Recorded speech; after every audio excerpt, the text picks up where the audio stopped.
In this video, I explain what hypergamy is, why it exists, and what the evolutionary mechanism behind it is. I also explain what social status really means, how it can be measured, how this plays out in real life, the traps men fall into because of hypergamy, and finally, how to use this insight to date smarter. Hypergamy means dating up. That is, choosing a partner with higher or similar social status to you. This is typically in terms of income, education, career, lifestyle, or just social capital.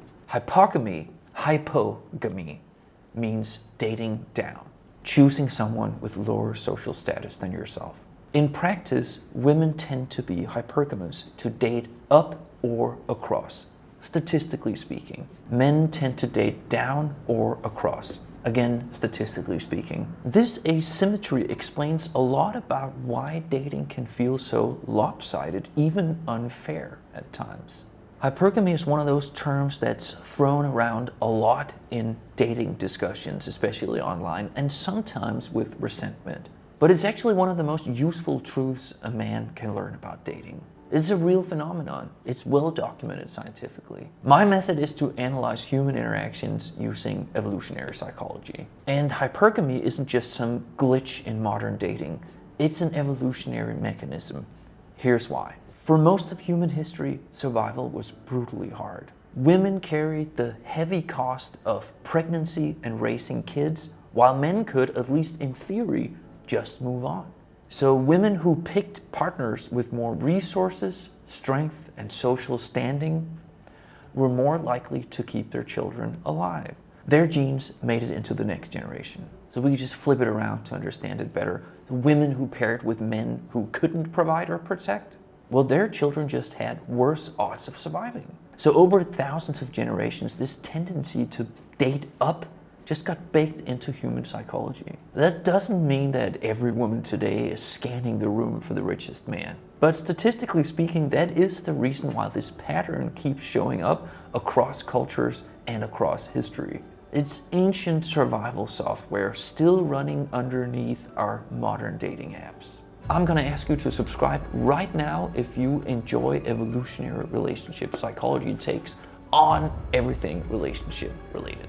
So if you're a woman watching this and you know for a fact that you definitely don't behave in this way, it's tempting to dismiss this whole thing as nonsense. I understand that. So to you, I'll say this. Hypergamy is a statistically documented phenomenon. There's no serious doubt that it's real. But there's always a problem when we take scientific findings, especially statistics, and try to share them with the world.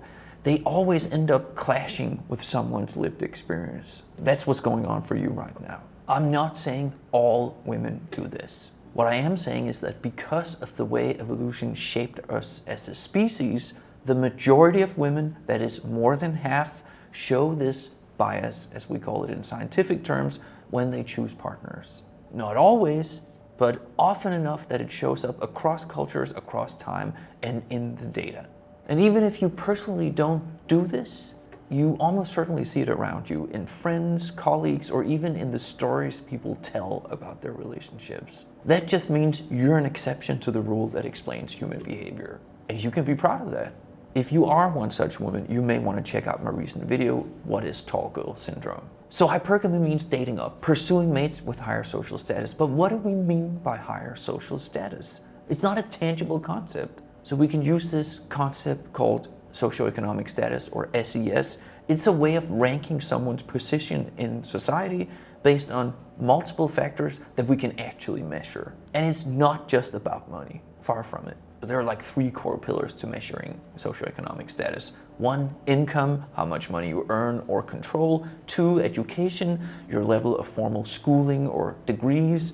And 3, your occupation, the type of job you have and how it is perceived in terms of prestige or influence. Many researchers also include wealth, that is assets, savings, property, or investments, things that income alone can't really capture, and the neighborhood or environment you live in, how much access to healthcare you have, schooling, safety, services, etc.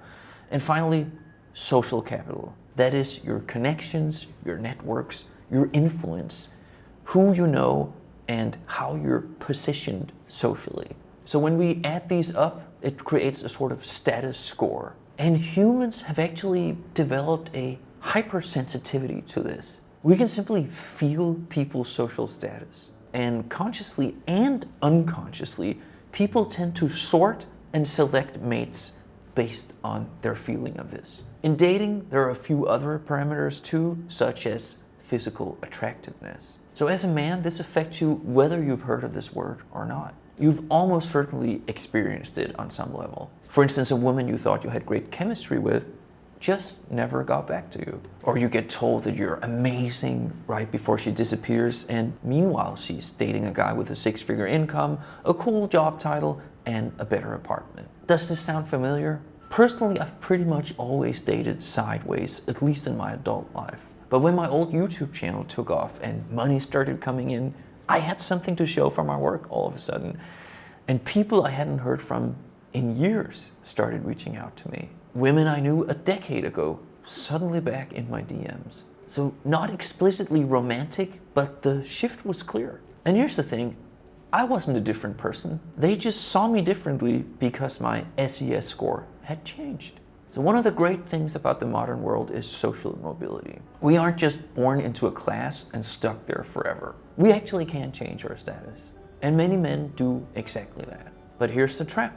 The more status you get, the more options you have. The more options you have, the harder it gets to choose. And the harder it becomes to choose, the more likely you are to never settle down at all. Or worse, your lofty goals never materialize, so you're stuck in the same status rank you started in. So many men think they're climbing toward the perfect woman. But on some level, they're being trained to see every woman as a placeholder for a better one. And ironically, that's exactly what many men in online dating communities accuse women of. Just to be clear, there is an abundance of research that shows that hypergamy is a pattern of mate selection. It's actually one of the few generalizations about gender that seems to almost always be true.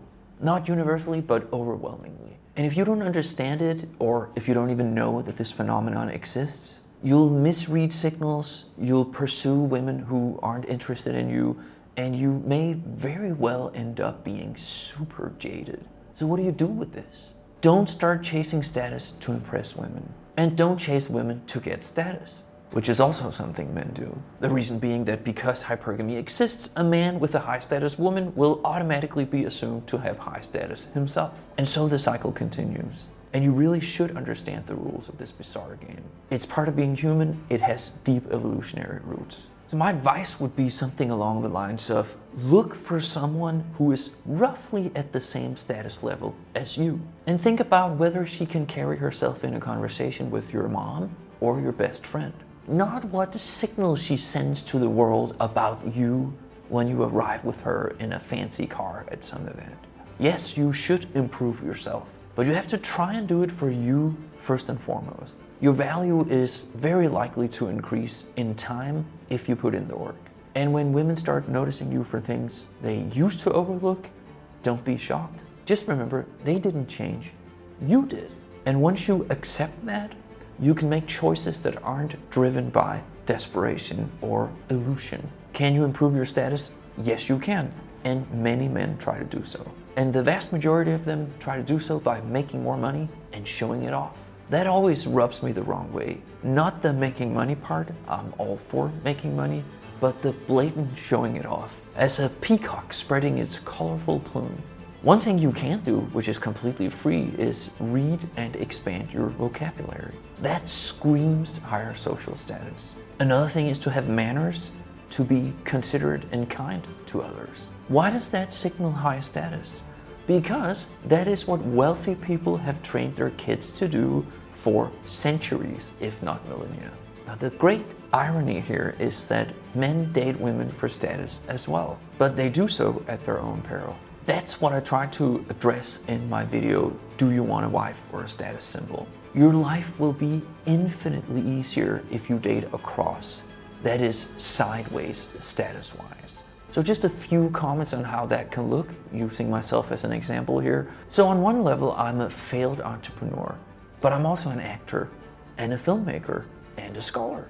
My wife is a screenwriter turned project manager, and she has a really good corporate job with solid benefits and good pay. I don't have that. I have a film production studio and a YouTube channel, and finances are tight at the moment. So it's tempting to think that, oh, she's way more successful. But that's not all social status is. We both have things that drag us up in the social hierarchy, and they're very different, but they somehow put us on a similar level. And that feels great. There is no reason for me to try and impress her or appease her or buy her shit all the time, you know what I mean? She knows who I am and vice versa. And that means that we can build a safe base for ourselves. To me, a great relationship is a place where you can go to bed next to a partner and think, finally home. So hypergamy is real, but it's not a personal insult against you or an expression of character flaws in her. It's deeply ingrained in humans. It's a rule of the game. And if you don't know the rules, you can't play the game and you certainly can't win it. Thanks for listening. Until next time, cheers.